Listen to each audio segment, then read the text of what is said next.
Solo podía ver sus alas, resplandecientes como el sol las unas, oscuras como la noche las otras, trenzadas en tenaz lucha. A los lados, ambos ejércitos aguardaban expectantes el desenlace.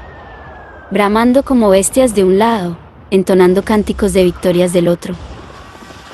Él, desde su remoto espacio terreno, parecía un convidado de piedra en procura de ser atendido. Con la expectación de cada golpe recibido. Con la corporeidad puesta en la réplica milimétrica de cada golpe lanzado. Con la arenga bravucona de quien se sabe el bando correcto, el bando ganador. Y ver los destellos de luces multicolores estallando en el golpe final. Y ver a ese cuerpo de sombras tornándose piedra y cayendo en la tierra. Y oír las trompetas de la victoria, y los cantos de gloria, y a los demonios huir, y la fiesta en el cielo en el día de los santos que han sido salvados. Y todo el poder de esa perfección. Y todo ese regocijo en su corazón. Luego miró a sus lados y notó que estaba en la tierra. Estaba en la tierra y no en los cielos. Y todo era sombras y oscuridad, y dolor, y angustia, y miedo e incertidumbre. Y de entre esa penumbra surgieron aquellos espíritus inmundos que habían caído a la tierra junto con Satanás. Y lo acechaban. Y estaba rodeado y solo. Despertó de golpe como quien despierta de una pesadilla sabiendo que no estaba despertando. Tanteó a su lado en la oscuridad de la noche hasta encontrar el papel y el bolígrafo que dormían al lado suyo y escribió 3 palabras. Solo 3 palabras. Luego giró su cuerpo sobre las hojas resecas y volvió a dormir. La mañana llegó como llega todo lo inevitable en la vida, trayendo consigo un sinfín de penares. Miró a su alrededor y todo estaba en orden. El pequeño auto color plata escondido bajo las ramas, sus equipos protegidos con polietileno guardados en el baúl aún abierto, el lago calmo y brumoso, y a su orilla, también envuelto en bolsas negras, pero con otro propósito, el cuerpo frío de su víctima. Tomó el papel de al lado suyo y leyó. Gloria. Triunfo. Soledad. Lo analizó con cierta intriga. No recordaba aquel sueño, pero tampoco necesitaba hacerlo. Con esas 3 palabras le alcanzaba para hacer la interpretación que él necesitaba de su destino. Después estiró su cuerpo, recogió el vaso de lata que había un poco más allá, introdujo el papel en él y lo quemó.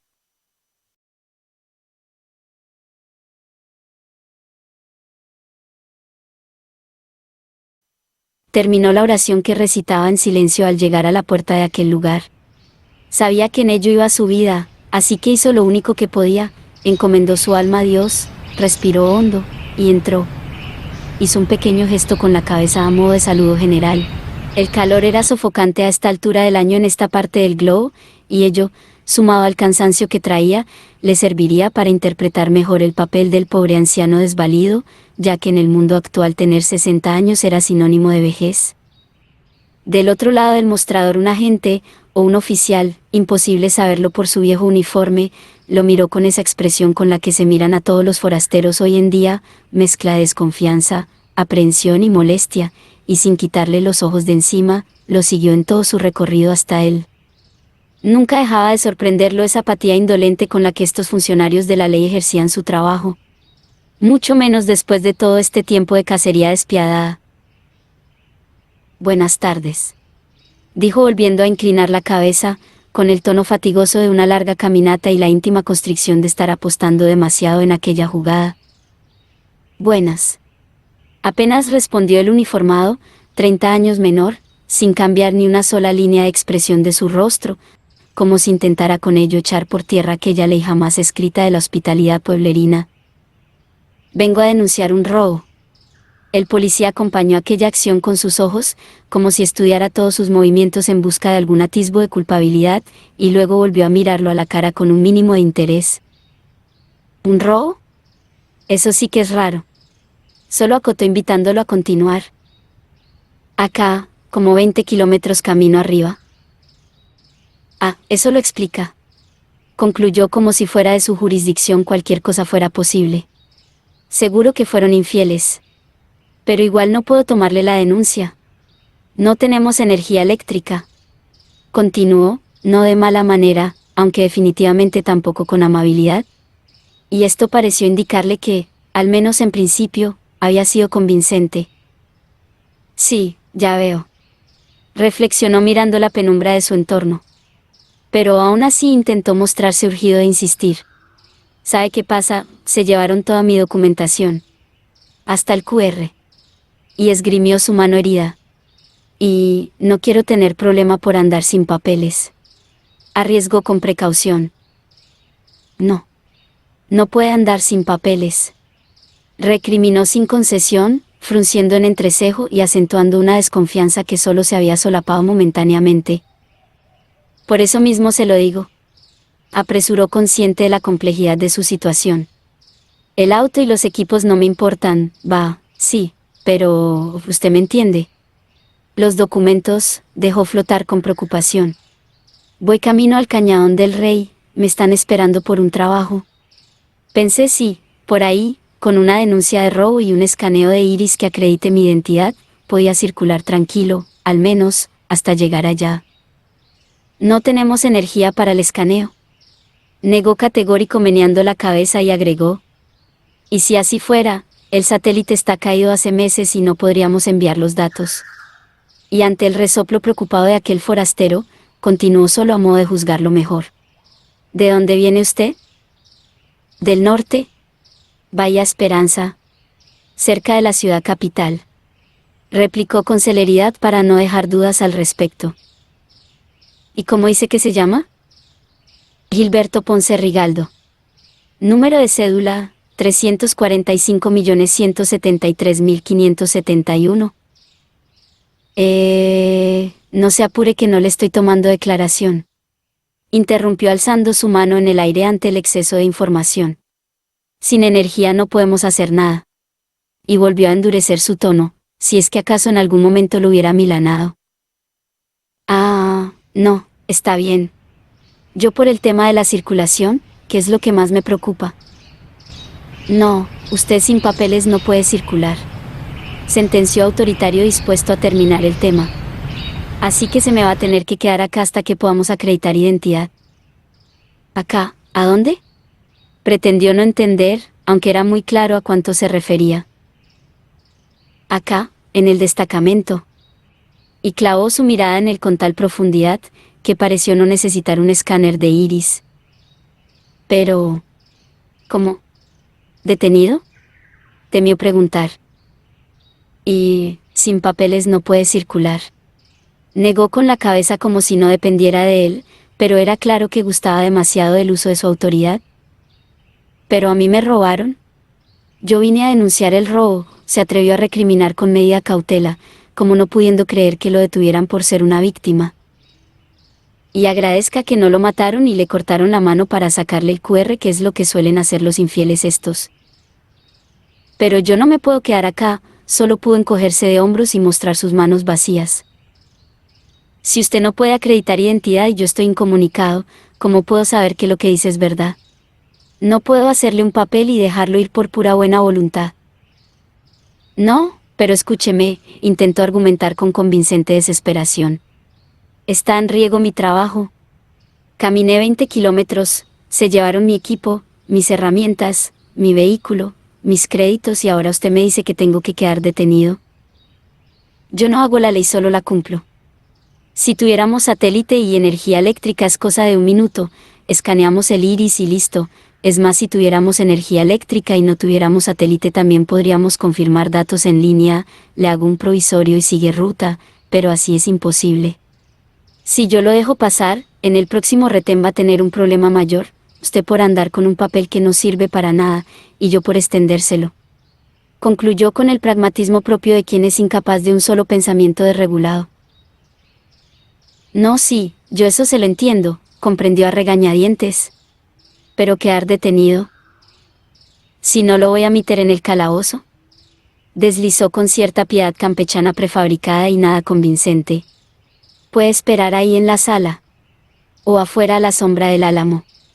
Él observó con resignada impotencia. Debía estar agradecido que no lo encerrara, y lo sabía muy bien.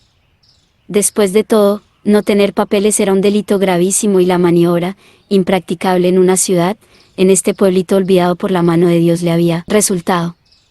Así que, y antes de ir hacia la sombra del árbol que se veía por la ventana, acotó. El auto era un Asus biplaza color gris plata. Por si quiere informarlo por radio a ver si aparece. ¿20 kilómetros a pie? Preguntó casi retórico el empleado público. Serían como 4 horas, ¿verdad? Sí, más o menos. Y ahora fue el uniformado quien encogió sus hombros y le regaló una extraña mueca de resignación. Olvídese. Ese auto ya no lo encuentra más. Ponce, como sería llamado en los sucesivos días en aquel lugar, salió del destacamento con paso cansado.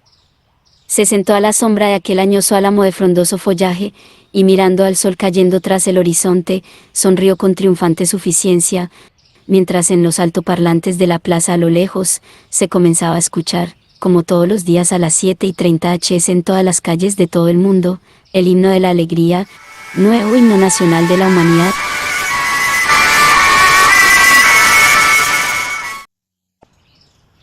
Una semana después todo marchaba según lo esperado.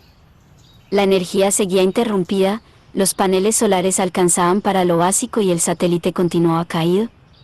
Nada fuera de lo común desde que la hipercentralización del sistema había vuelto a estos pequeños pueblos aislados en casi invisibles a los ojos del mundo. Ponce, asimilado en el paisaje rural a fuerza de la simpatía a la cual nos obliga la supervivencia, había conseguido hospedaje a cambio de mantenimiento en la hostería de los Macedo, un matrimonio de ancianos que habían agregado un par de habitaciones a su almacén de ramos generales antes de la Guerra Santa, cuando esta zona era próspera y los forasteros que buscaban un futuro mejor eran emboscados por la noche rumbo a las minas de cobalto, o a la zafra, o a alguno de los ingenios que florecieron unos kilómetros más al norte, y que ahora se encontraban irremediablemente abandonados. Si todo continuaba según lo planeado, en unas semanas las fuerzas del orden se verían obligadas a corroborar su identidad por línea y así, sin un escaneo de ojos, conseguiría los papeles del tal Ponce que lo acreditarían para circular. Con una cédula legal y un QR subcutáneo ya ninguna fuerza escanearía su pupila y su verdadera identidad se perdería para siempre en el anonimato.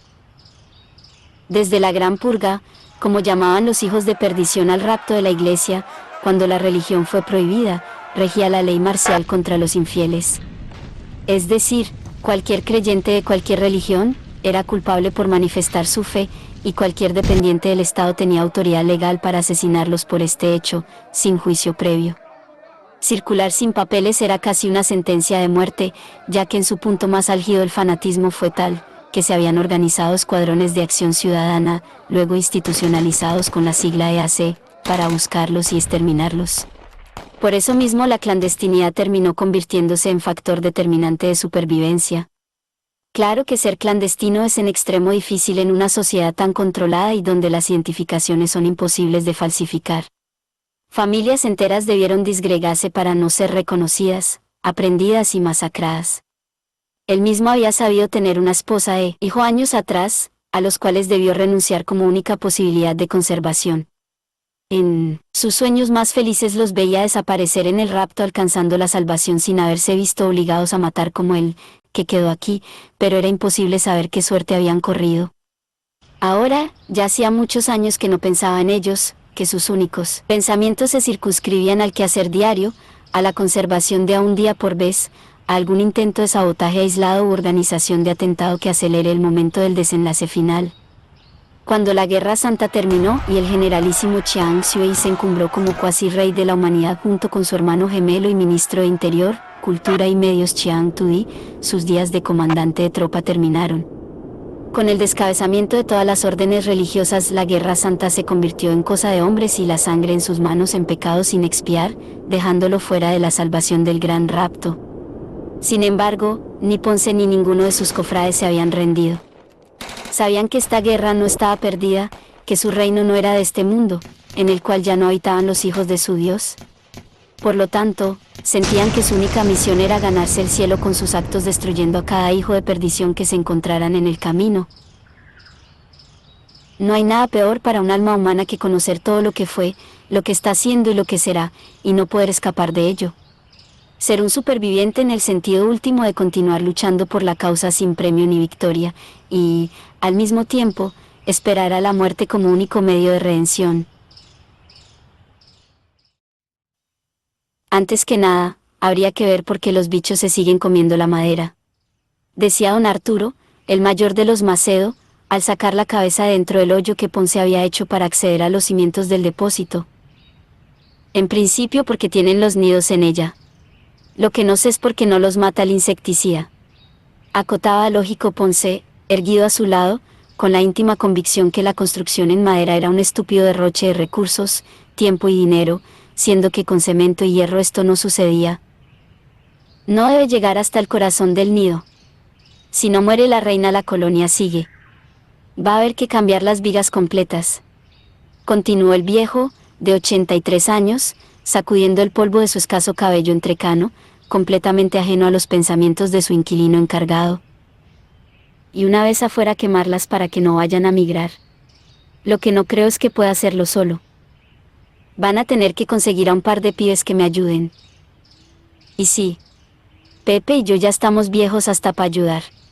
Comprendió con los brazos en jarra y mirando al horizonte, como si buscara en él a quien encomendarle aquella tarea. Tampoco es que yo sea un nene, pero en realidad es mucho trabajo hasta para los jóvenes. Hay que apuntalar bien todo para que no se caiga. Y sacar las vigas no es fácil con lo que pesan. Y bueno, déjame que lo hable con Pepe esta noche y vemos cómo hacemos. Porque hacerlo vamos a tener que hacerlo. Y luego lo miró como comprendiéndolo en ese momento. ¿Y vos? Verbalizó su duda después de un breve momento. ¿Cómo está tu tema? ¿Te dijeron algo en el destacamento? Todavía nada.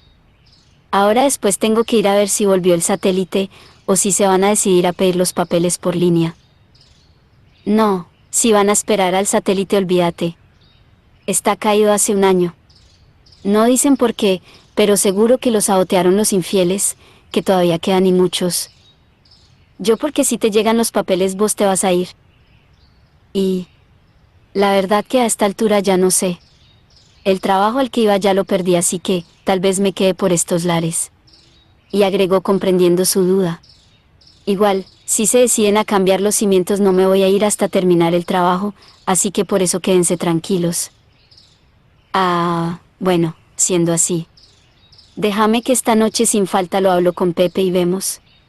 Y echó a andar lenta y serenamente hacia el almacén. Ponce, aún de pie en su sitio contemplando los cimientos abichados, mientras calculaba mentalmente cuántos mililitros de trotil serían necesarios entre las vigas nuevas para volar todo el lugar, con las termitas, los Macedo, y todo habitante del pueblo que quisiera participar. Después de todo, morir en el intento de incendiar todo este maldito planeta es lo único que le queda por hacer aquí, ahora que la Guerra Santa terminó.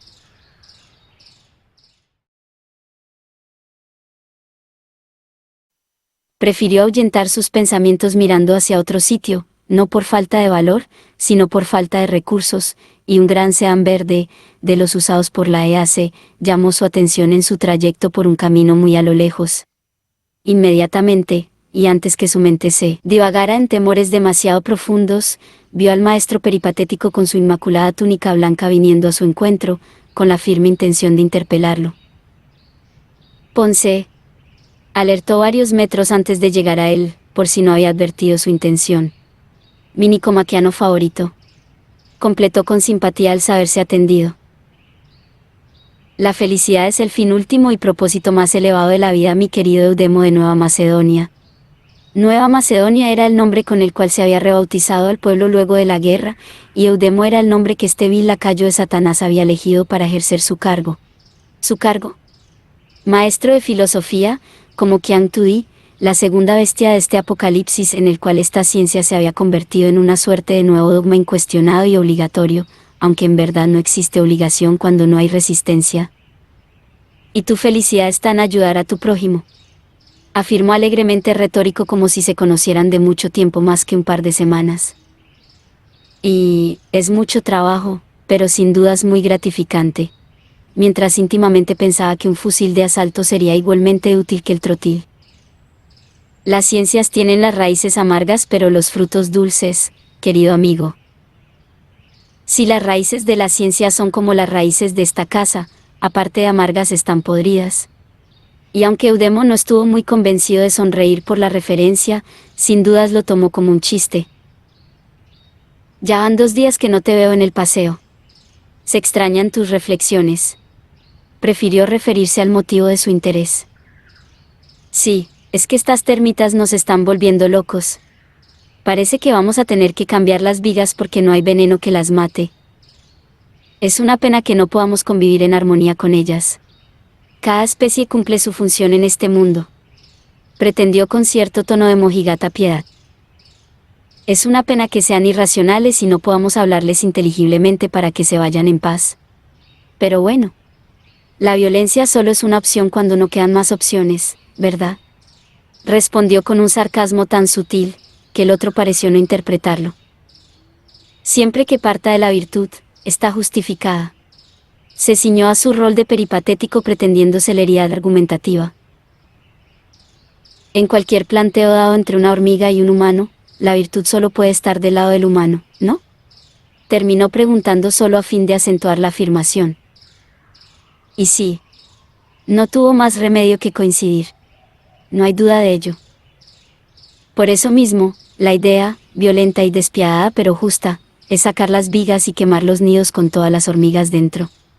El poder purificador del fuego una vez más al auxilio del hombre. Bueno, sí.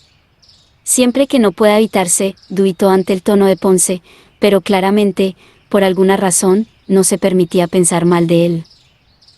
Por supuesto. Estamos hablando de termitas, no de darwinismo social. Claro, claro. Allí donde la lógica y la razón no llegan. ¿El darwinismo social o las termitas? Preguntó de inmediato, casi sin dejarlo terminar, lo cual lo sobresaltó, aún, cuando intentó disimularlo. ¿Cómo? No pudo evitar preguntar, algo apenado y sobrepasado por su dialéctica. ¿A dónde no llega la lógica y la razón? ¿Al darwinismo social o a las termitas? No, a las termitas, a las termitas. Se apresuró en aclarar como quien es sorprendido en un desliz inconsciente. Es claro, a las termitas. Ante lo cual Ponce no pudo más que esbozar una carcajada. No te lo tomes en serio, Eudemo, era pregunta retórica, solo un chascarrillo. Ah, claro, claro. Sonrió más aliviado que divertido. Olvido tu afición al cinismo. Diógenes fue mi primer gran maestro, respondió escogiéndose de hombros como un niño avergonzado. Sí, claro, fue el inicio de muchos, pero cuanto más rápido se lo abandone mejor será para el desarrollo del intelecto humano. Se vio obligado, tal vez por su cargo, a la corrección política imperante. Por supuesto que sí, lo mío solo es un pequeño atisbo de nostalgia por la humildad de mis orígenes intelectuales. Coronó con una tierna sonrisa que convenció a su partener. Bueno, amigo mío, voy a continuar con mi andar contemplativo para no interferir más en tu labor. Espero verte el martes en el paseo. Haré todo lo posible para contemplar la vida con vosotros y debatir nuestras mutuas conclusiones. Y Eudemo de Nueva Macedonia lo saludó y continuó su camino, mientras Ponce lo observaba y pedía paciencia al cielo para no abrirle la garganta con un cuchillo y poner allí mismo fin a su existencia.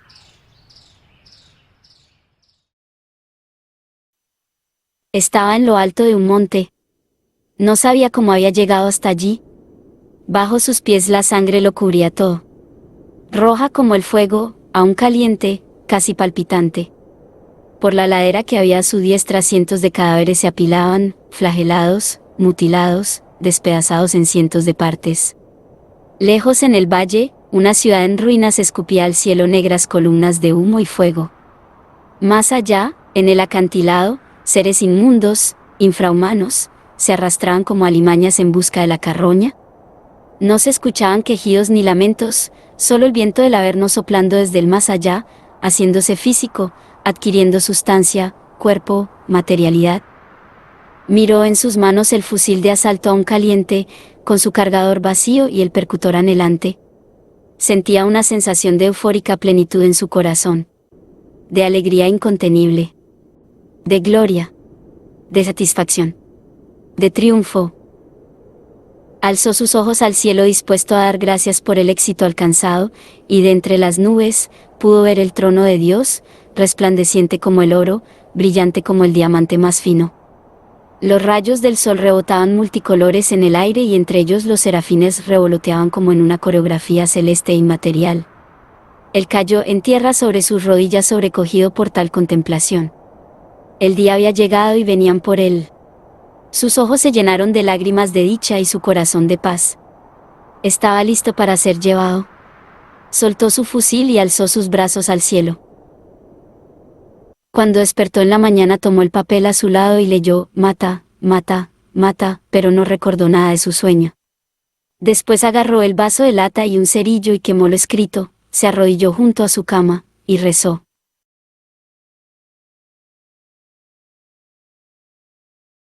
Restregó la palma de su mano derecha pensando hasta qué punto le sería perdonada aquella blasfemia.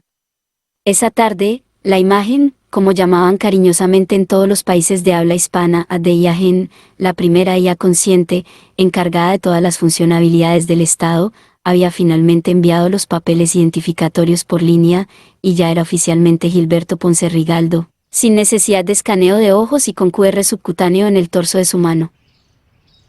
A partir de ahora, para la ley de los hombres, era un ciudadano probo y sujeto a derecho, mientras que ante la otra ley, aquella que verdaderamente le interesaba, todo en él era objetable y digno de condenación. Sabía bien que haber cometido la torpeza de mantenerse con vida en el mundo de los hombres era algo que solo Dios estaba en condiciones de perdonar. Y que ese perdón, a esta altura de los acontecimientos, ya era casi inaccesible.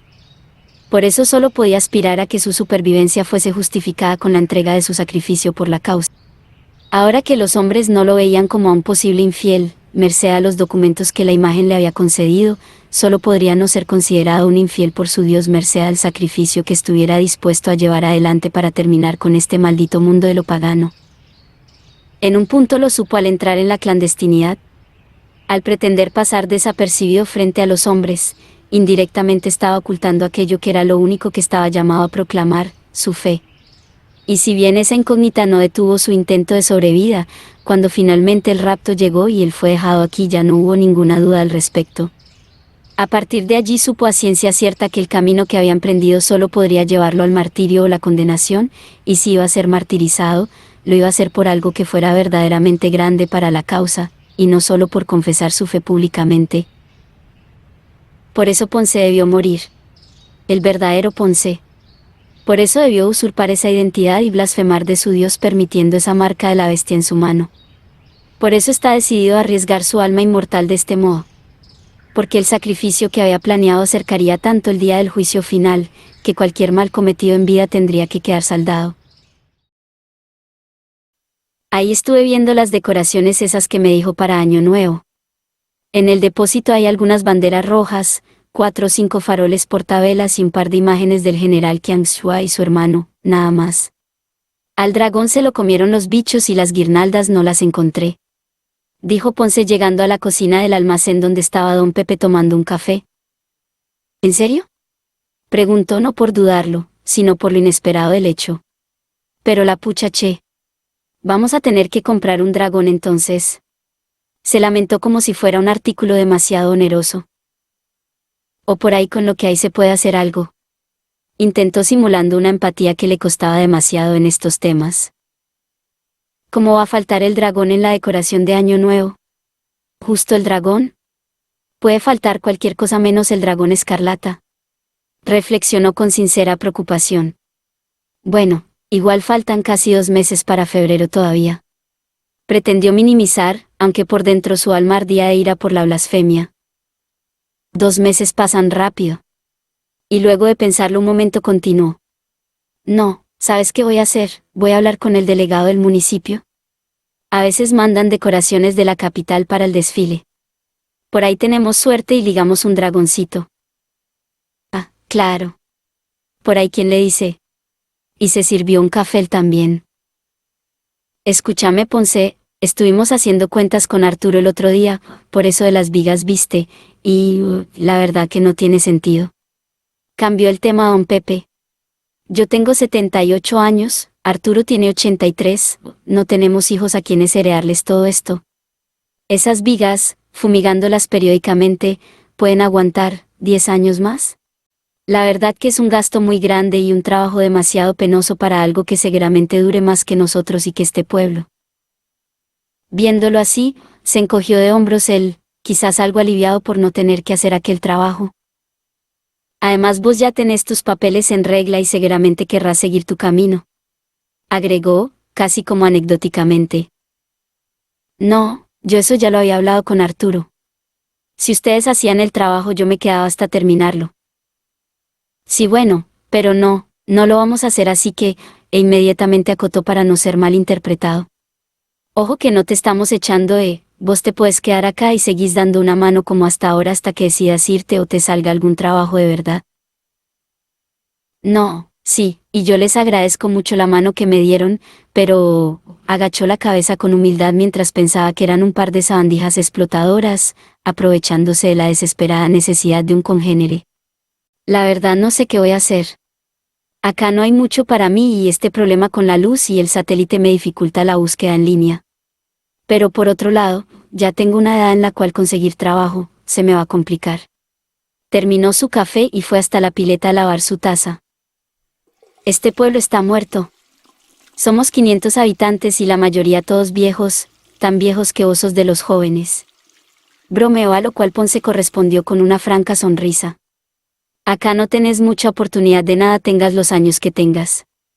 Si yo tengo que pensar en Arturo y en mí, tu presencia no soluciona muchas cosas que nosotros ya no podemos hacer, así que tendría que intentar retenerte a como de lugar, pero si tengo que hablar con la verdad, te tengo que decir lo mismo que le diría a cualquiera, ándate.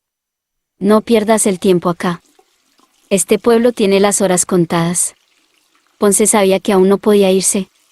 Recién había conseguido sus papeles y desaparecer ahora podría levantar sospechas sobre él. Debía aguantar allí al menos hasta fin de mes, y entonces sí podría marcharse como cualquier persona normal. Hace 2 semanas no lo hubiera dudado ni un minuto, pero ahora, sin propuesta de trabajo, sin equipos ni herramientas, sin ahorros, sin vehículo y con 60 años recién cumplidos. Todo se presenta mucho más intimidante. Mira, cuando Arturo y yo nos instalamos acá no teníamos casi nada. Estábamos recién casados y este pueblo era casi un gueto de infieles, obvio esto fue antes de la gran refundación. No solo fue muy difícil porque no teníamos casi nada, sino porque no nos querían acá. Antes de Jiangsu había mucha discriminación institucionalizada. Lo que te quiero decir con esto es que, siempre que tenés que empezar de nuevo es muy difícil, pero se puede. Y ahora todo es más fácil.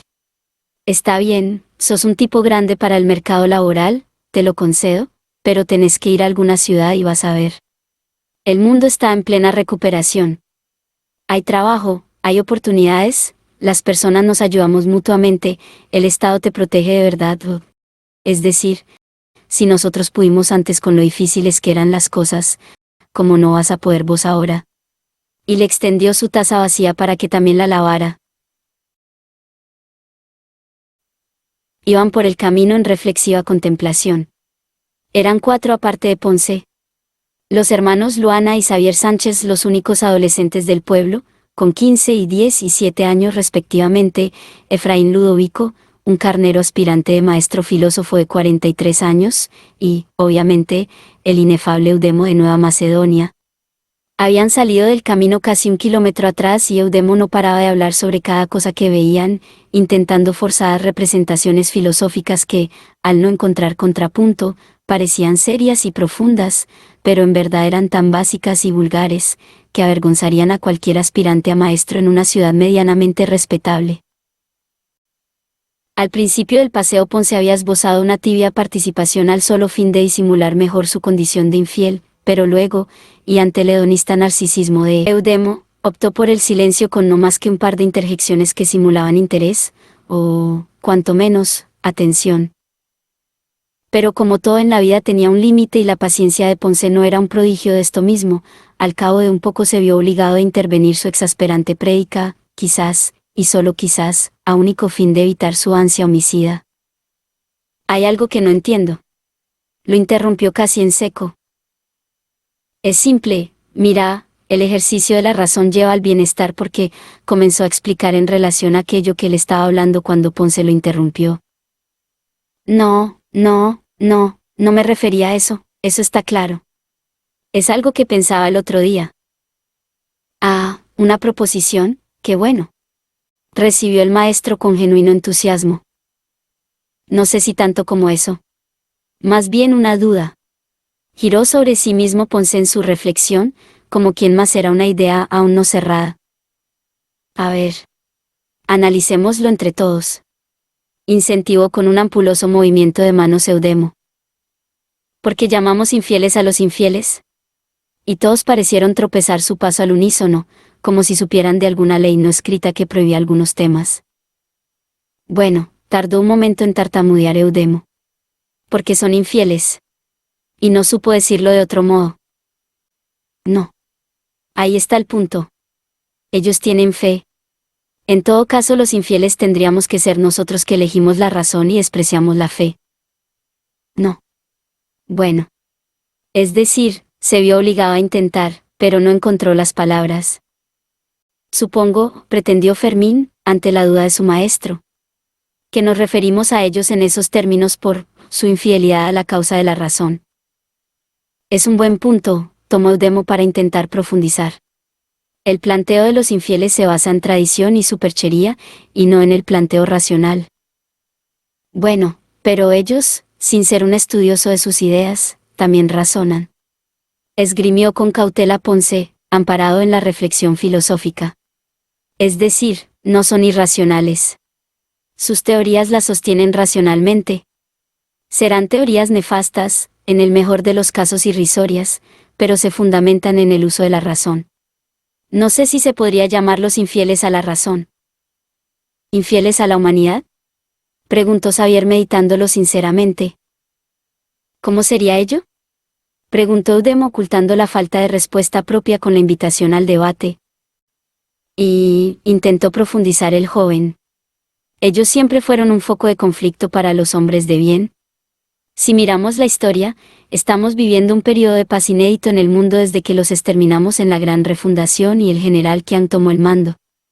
Si con ellos en el poder todo eran guerras, discriminación, peleas domésticas y división entre los pueblos, ¿eso no podría considerarse como un acto de infidelidad hacia la propia humanidad? Es un punto interesante. Solo acotó Eudemo en su rol de mediador. Pero Ponce no se conformó. Pero no es que los llamemos infieles por su rol en el mundo o su comportamiento social.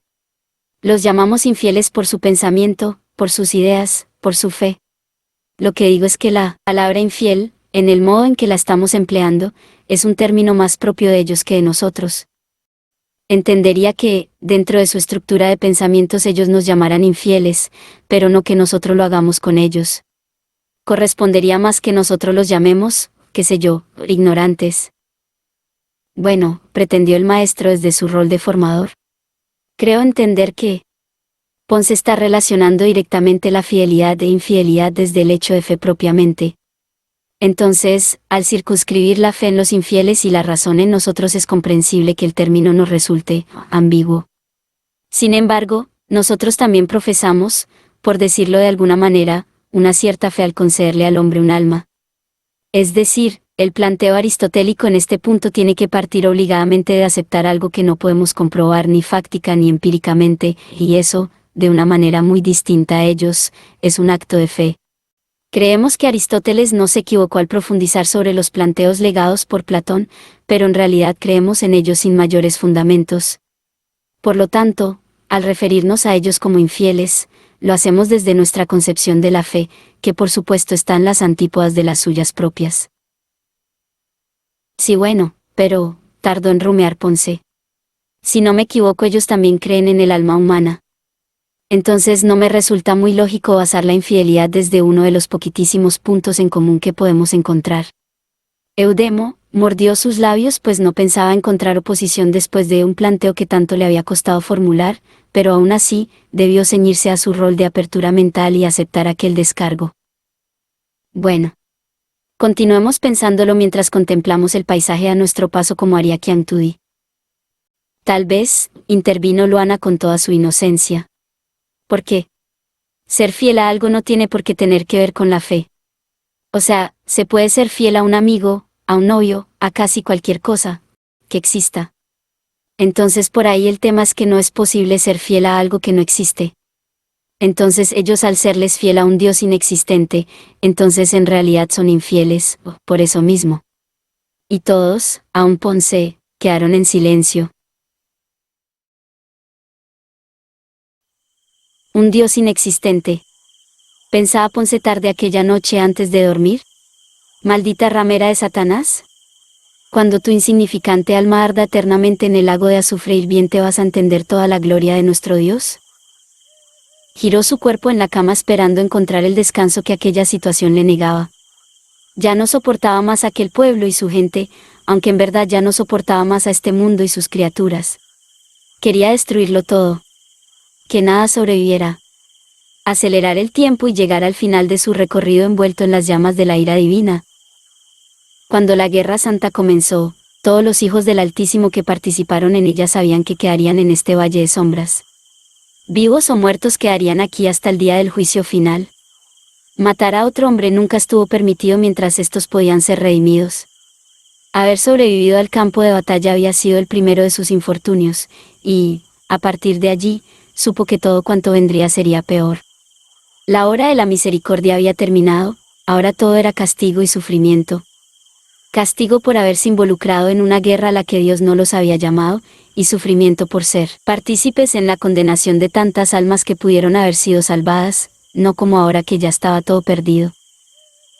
Volvió a girar el cuerpo en la cama mirando al cielo raso en espera de un descanso que ya le había escapado inevitablemente. Procuró apaciguar su alma dejando de lado aquella conversación en la cual, sistemáticamente debió quedar como un ignorante a fin de no ser descubierto en su condición de infiel, y pretendió huir como siempre lo hacía, hacia adelante. «Es hora de irme», se dijo en silencio. «Hoy es jueves 12. Lo del perro me llevará 6 o 7 días. El sábado 21 me voy, y, con la ayuda del Espíritu Santo, para su maldita y profana celebración del Año Nuevo ya no quedará nadie vivo aquí. Cuando la posta sanitaria tome conocimiento de la situación ya será demasiado tarde. Malditos hijos del demonio. Pagarán por sus pecados, por su blasfemia, por su idolatría. Que el manto sagrado de Jesús cubra mis actos para no ser descubierto, y la mano inasible del Santo Padre me guíe por el camino de la verdad para gloria de su nombre. Amén».